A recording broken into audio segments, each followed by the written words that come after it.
মানুষকে ভালোবাসতে চাওয়া এর বিনিময়ে যে মানুষের জীবন দিতে হয়, মানুষকে রক্তাক্ত হতে হয়, সেটা আমি ধারণা ছিল না। আমি জানি না আমাকে কেন, আমার কোন অপরাধে আমাকে সেদিন রক্তাক্ত করা হলো।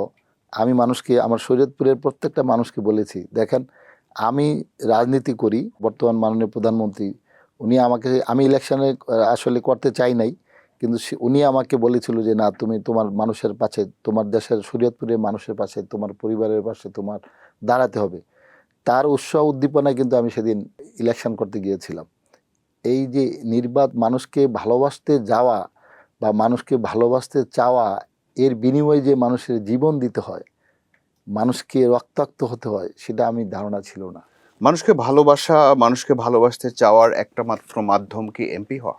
না, যেহেতু আমার একটা ভয়েস রেজ করা দরকার, আমার একটা প্ল্যাটফর্ম আছে বা ছিল, আমি ছাত্র রাজনীতি করেছি, সুতরাং যতগুলো ওয়ে আছে তার মধ্যে একটা ওয়ে হচ্ছে, একটা প্ল্যাটফর্ম হচ্ছে কোনো রাজনৈতিক দলের সাথে এঙ্গেজ হয়ে। আপনি বলছিলেন যে আপনাকে মেরে ফেলার পরিকল্পনা ছিল। এটা কি অনুমান নির্ভর কথা না বলছেন? না, এটা প্র্যাকটিক্যাল ছিল।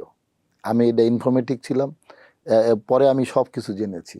যত প্রার্থী ছিল বিএনপি, তার মধ্যে আমি ছিলাম বর্তমান মাননীয় প্রধানমন্ত্রীর সবচেয়ে ক্লোজ, যার যিনি প্রধানমন্ত্রীর সাথে কাজ করেছি। তো তাদের উদ্দেশ্য ছিল যে আমাকে যদি মেরে ফেলা হয়, তাহলে বাকি বিএনপির যত প্রার্থী ছিল তারা ভয়ে কেউ এলাকা যাবে না। সেই সময় তো আপনি ৮ কোটি টাকা বিতরণ করেছিলেন। আমি তখন রক্তাক্ত অবস্থায়, আমি হসপিটালে ছিলাম, তারপর হসপিটাল থেকে রক্তাক্ত অবস্থায় আমাকে জেলখানে নিয়ে গেল।